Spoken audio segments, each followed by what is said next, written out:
Hey, we're live again. Hey, thanks for coming on here again, Bobby. We've been doing, I said, that's it. We're out of here.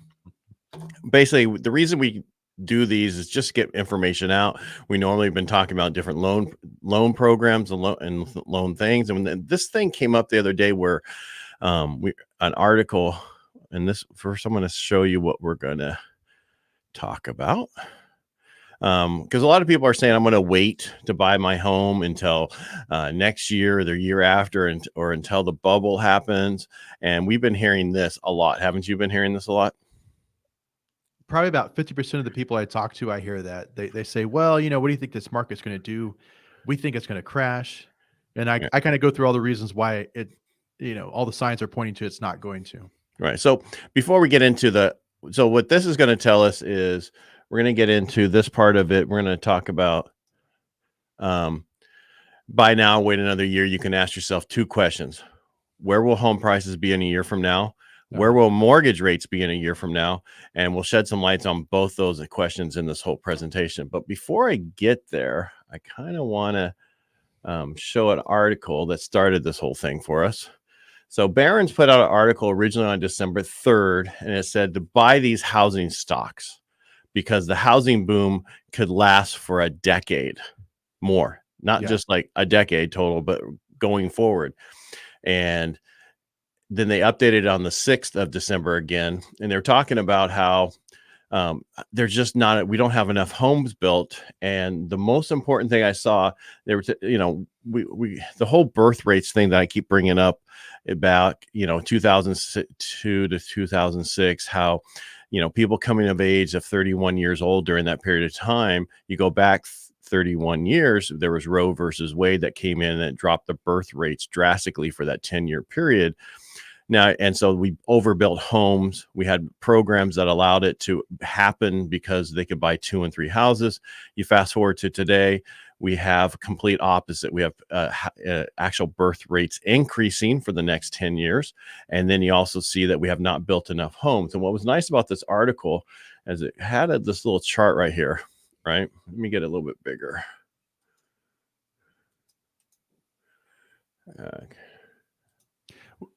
Can you see it?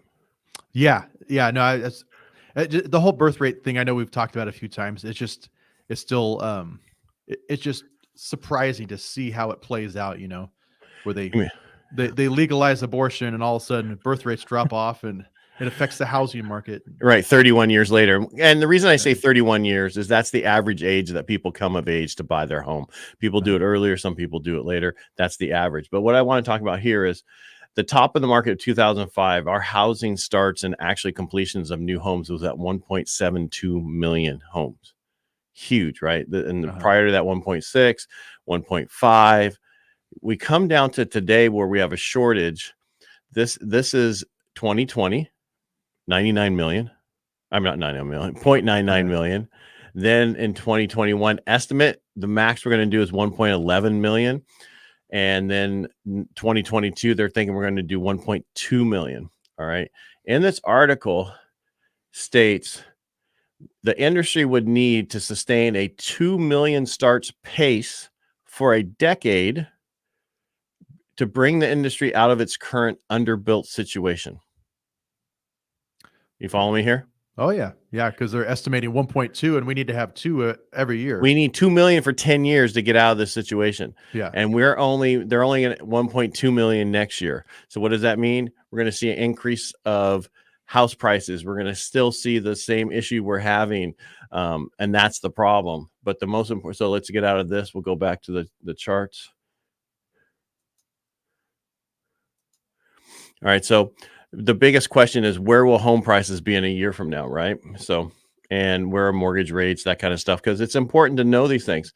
According to the National Association of Realtors, the median price of a home today is $350. You guys can read this. And the average of the 3-year projections is above 6.53%. If we're in California, we've been going up 20%. Phoenix just put the number of like 31% year over year, some ridiculous numbers. So if you wait, let me get where'd it go? Can you see my mouse? There it is. There it is. It's back on there. All right. So As a buyer, you would be paying an additional $23,000 by just waiting for a year, right? Its values go up. If it only goes up 6.53%, say it goes up 10%, now you're at 35,000. Say it goes up 20%, now you're at 70,000 by waiting. So go ahead, you got a question? Well, I was going to say, no, that's great because when people can actually see numbers, they say, okay. Yeah. Because a lot of times percentages just don't translate, To a unless number. unless someone's good at math. Right. And a lot of us aren't. So, all right. So that's, where would the house prices be in a year from now, right? These are the three people, Fannie, Freddie, and Mortgage Bankers Associations are showing what they think house prices. This is nationwide. This isn't specific for a region.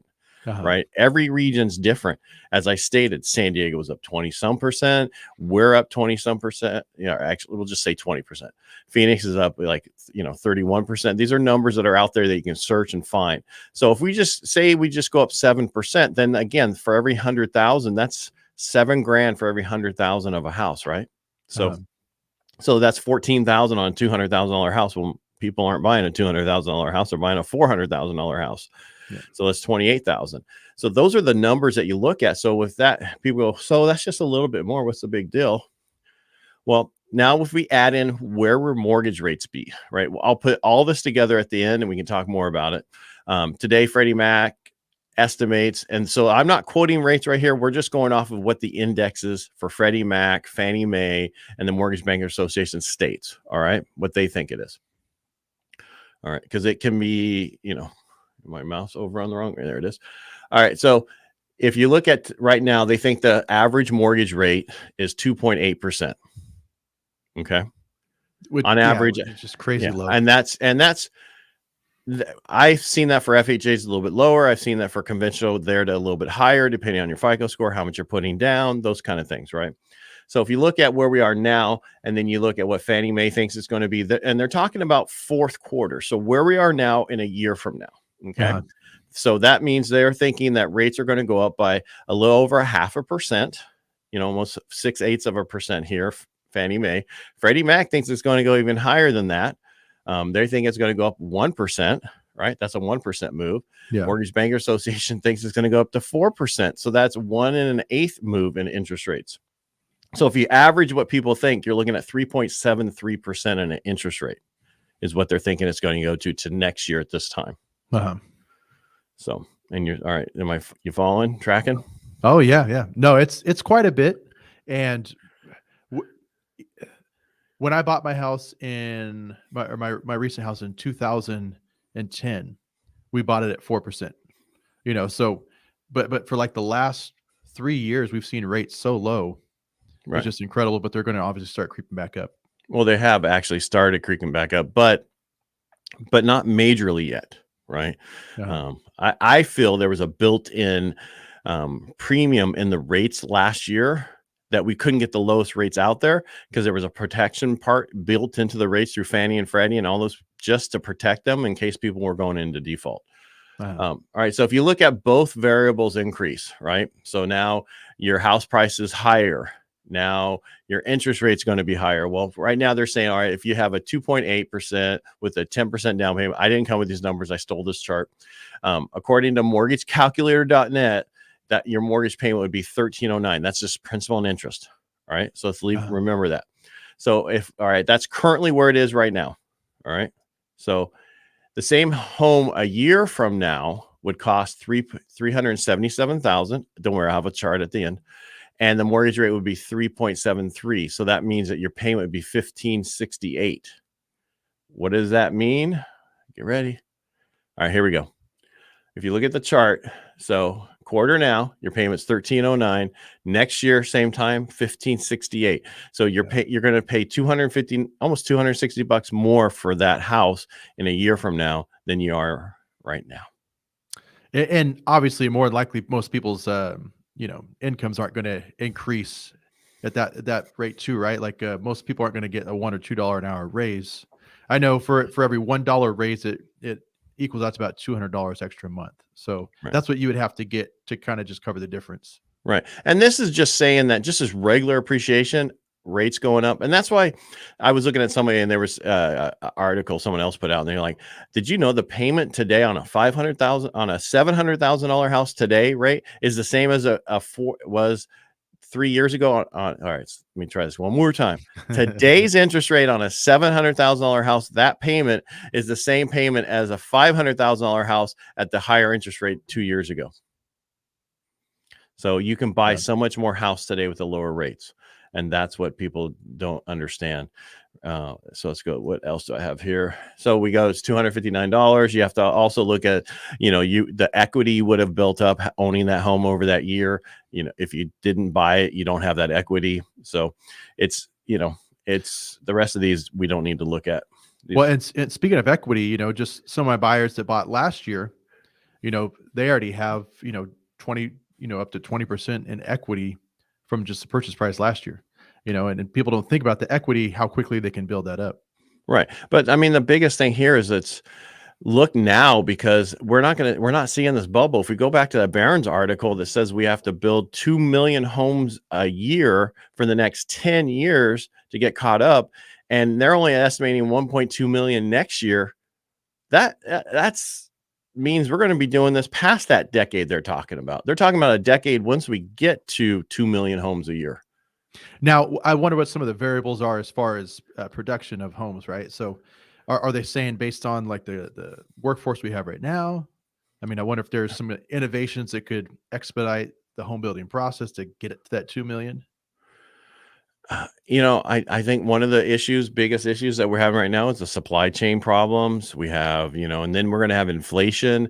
We also have a lot of people not working, right? There's all these people who quit in August. 4 million people quit in September. Same thing. People just quit working. Yeah. And those are the sector jobs where people need those people. So I was talking to somebody else. There's so many jobs available. And I was somebody last night where I was at dinner, and they stated that they put, ad out and they had 30 people respond back that they wanted that position, and nobody came for the actual interview. I had the same problem when I was trying to hire a leasing agent most recently. I had maybe I think I had 9 interviews set up, and these are all ones that after going through like 100 resumes, right? Mm-hmm. And I spoke to those 9 people and scheduled the interviews. Of those 9 interviews, only 2 showed up and only 1 was qualified, and but it just surprised me how many people ghosted me. So I can imagine in the trades, if they're not being competitive with the wages, they're going to have a hard time finding tradespeople to continue to work hard and build the 2 million homes we need. Yeah. I mean, I'm sorry. I was looking to see if there was anything else that anybody asked. I don't know. I don't know what to do. I don't know where we're gonna go. So basically, what I'm seeing is we're going to have an issue going forward for a while.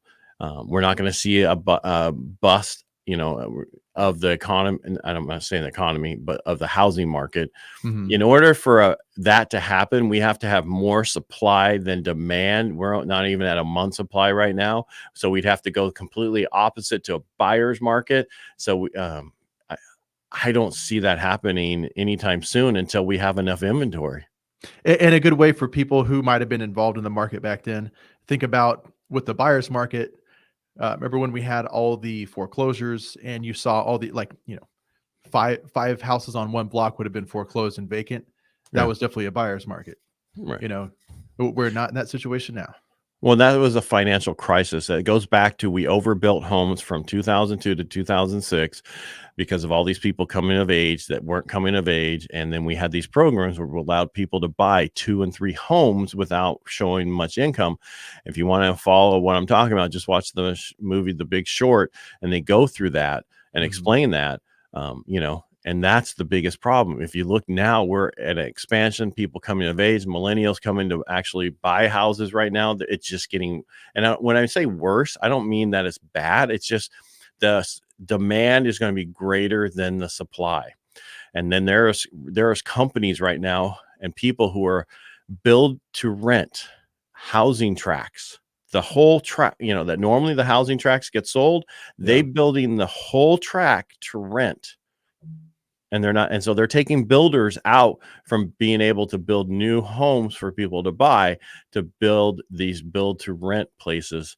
And so there's so much competition and so much money doing multiple things that we're going to have a problem for a while. Which just kind of on a side note, man, I'm really not a fan of that. Building a whole subdivision just to rent. Well, it's the same thing as doing condos and then have condos to sell, right? It's the same premise.